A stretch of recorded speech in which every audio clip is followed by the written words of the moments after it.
दोस्तों,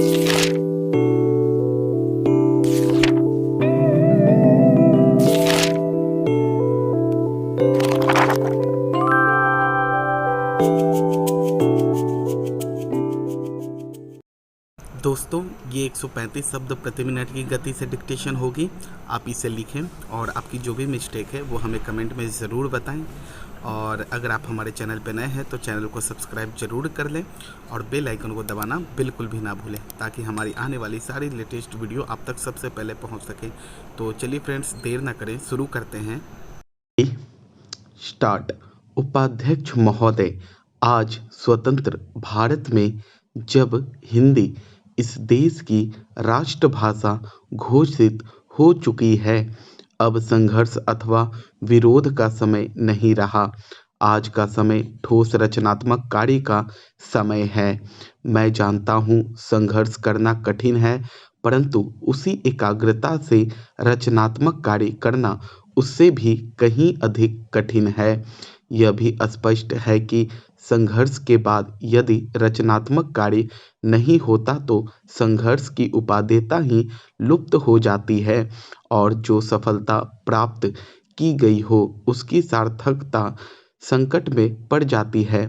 इसलिए रचनात्मक कार्य के समय को वास्तविक परीक्षा का समय माना जाता है, जिसमें उन सभी सिद्धांतों, उद्देश्यों और आदर्शों की पूरी परख होती है जिनका सहारा लेकर संघर्ष को जीवित रखा गया हो। हिंदी के हितैषियों और साहित्य सेवियों के लिए अब यही समय है। मैं कह सकता हूँ कि शायद पहले कभी उन पर इतना गंभीर दायित्व नहीं आया था जितना कि अब हिंदी के राष्ट्रभाषा बनने से आया है। समस्त राष्ट्र ने सर्वसम्मति से हिंदी भाषा का जो मान किया है और हमारे संविधान ने उसे जो स्थान दिया है, वह हम सब के लिए एक सद्भावनापूर्ण चुनौती के समान है। यह निर्णय एक प्रकार से सभी हिंदी भाषियों और साहित्यिकों में विश्वास के प्रस्ताव के समान है। इस आदर को हम कैसे निभाएं जिससे विभिन्न प्रादेशिक भाषाओं के बोलने वाले प्रतिनिधियों द्वारा किए गए उक्त निर्णय के औचित्य को सिद्ध कर सकें, यह एक गंभीर प्रश्न है जिस पर सभी हिंदी सेवियों को विचार करना चाहिए। हिंदी साहित्य सम्मेलन बहुत बड़ी संस्था है जिसके निर्माण में इस देश के अनेकों यशस्वी विद्वानों और देशभक्तों ने योग दिया है। मैं समझता हूँ यद्यपि सम्मेलन की स्थापना हिंदी के प्रचारार्थ हुई थी, इसे हिंदी भाषी क्षेत्रों में प्रादेशिक भाषाओं के प्रचार का कार्य भी अपने हाथ में ले लेना चाहिए। इससे एक ओर हिंदी और दूसरी भाषाओं में पारस्परिक आदान प्रदान बढ़ेगा और दूसरी ओर सम्मेलन का आधार भी अधिक व्यापक हो जाएगा। मेरे विचार से यह कार्य राष्ट्रीय साहित्य, हिंदी भाषा और हिंदी साहित्य सम्मेलन तीनों के हित की दृष्टि से उचित होगा। बिहार हिंदी साहित्य सम्मेलन ने जिसके रजत जयंती समारोह के उद्घाटन के लिए आपने मुझे आमंत्रित करने की कृपा की है, 25 वर्षों से भी अधिक समय पूर्व सार्वजनिक कार्य क्षेत्र में पदार्पण किया था। इस राज्य के सभी लोग सम्मेलन की सेवाओं से भली प्रकार परिचित हैं।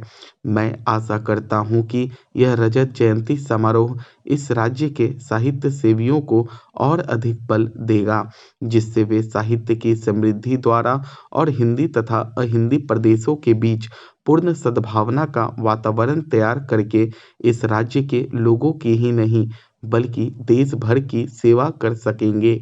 मेरे विचार से हिंदी साहित्य की श्रीवृद्धि करके और सभी भाषा भाषियों के साथ सद्भावनापूर्ण संबंध बनाए रखकर हम अपने कर्तव्य का पालन कर सकते हैं।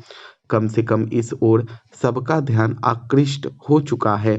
बहनों, शिक्षा संस्थाओं से जब कभी भी मुझे बुलावा आता है तो मैं वहां जाने से इनकार नहीं कर पाता, क्योंकि शिक्षा संस्थाओं से मेरा आरंभ से ही कुछ न कुछ संबंध रहा है और शिक्षा शास्त्र में भी मेरी पहले से काफी रुचि रही है।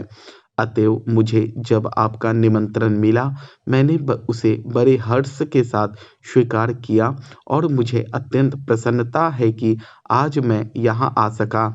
आप सब बड़ी सौभाग्यशालिनी हैं कि आप इस कन्या महाविद्यालय में शिक्षा पा रही हैं, क्योंकि इस महाविद्यालय का इस राज्य में अपना एक विशेष महत्व है और इसका इतिहास नारी जागृति तथा उन्नति का इतिहास है।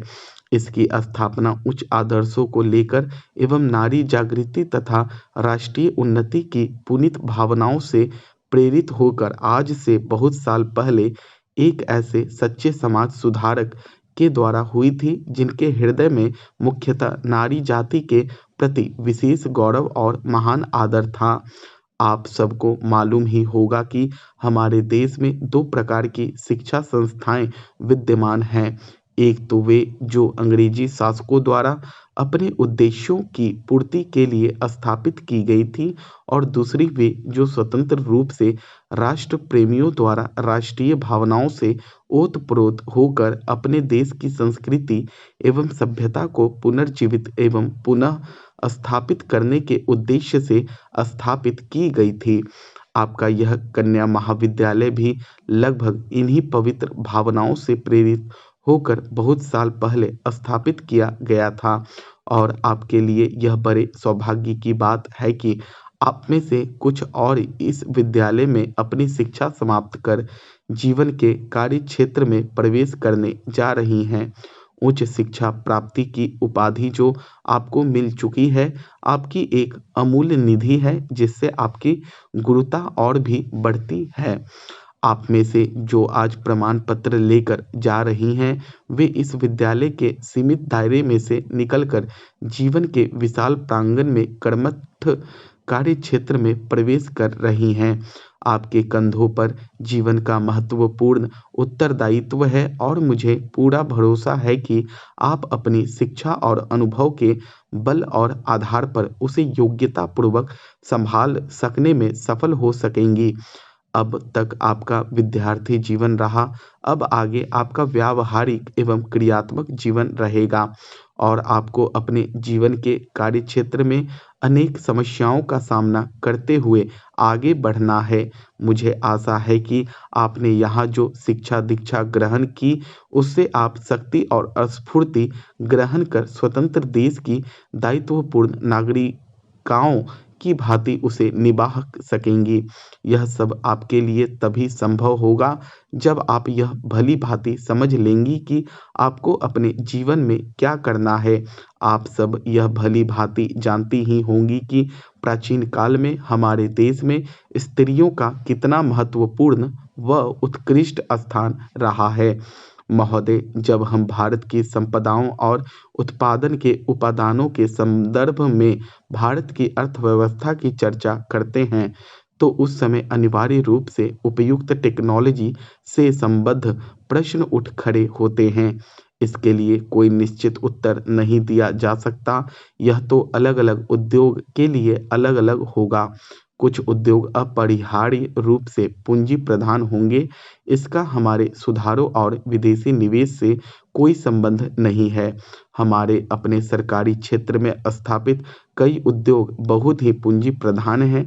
ऐसे भी कई क्षेत्र हैं जहां उत्पादन के श्रम प्रधान तरीकों का उपयोग होता है, और वे प्रतियोगिता का सामना भी करते हैं।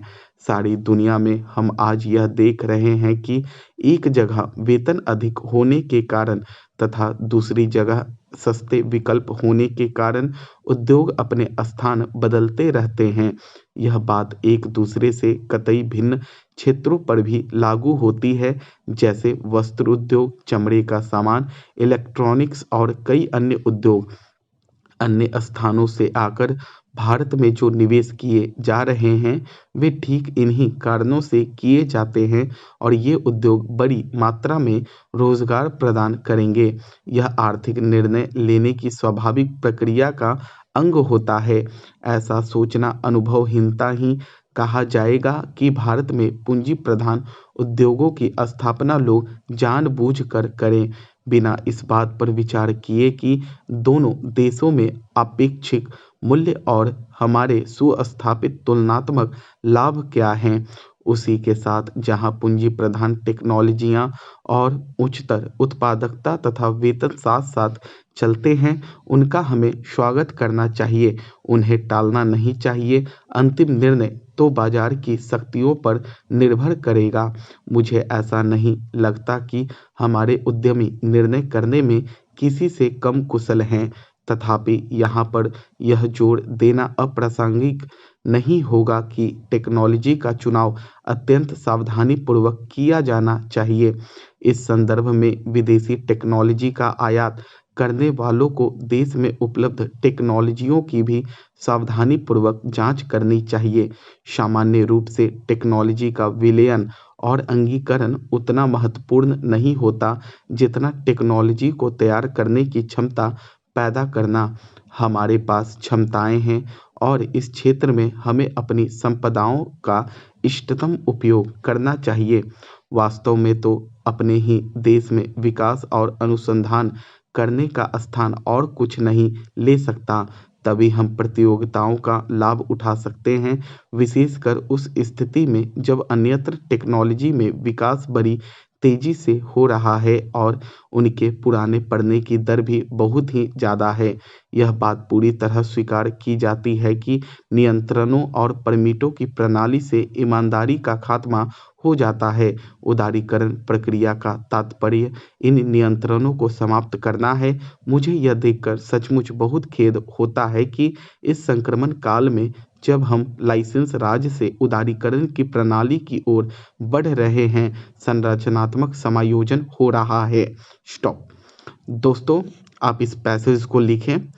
अगर आपकी जो भी करेक्शन है, अगर आप इसे पढ़ें और मिलाएं, अगर आपकी जितनी गलती होती है आप हमें कमेंट सेक्शन में कमेंट ज़रूर करें।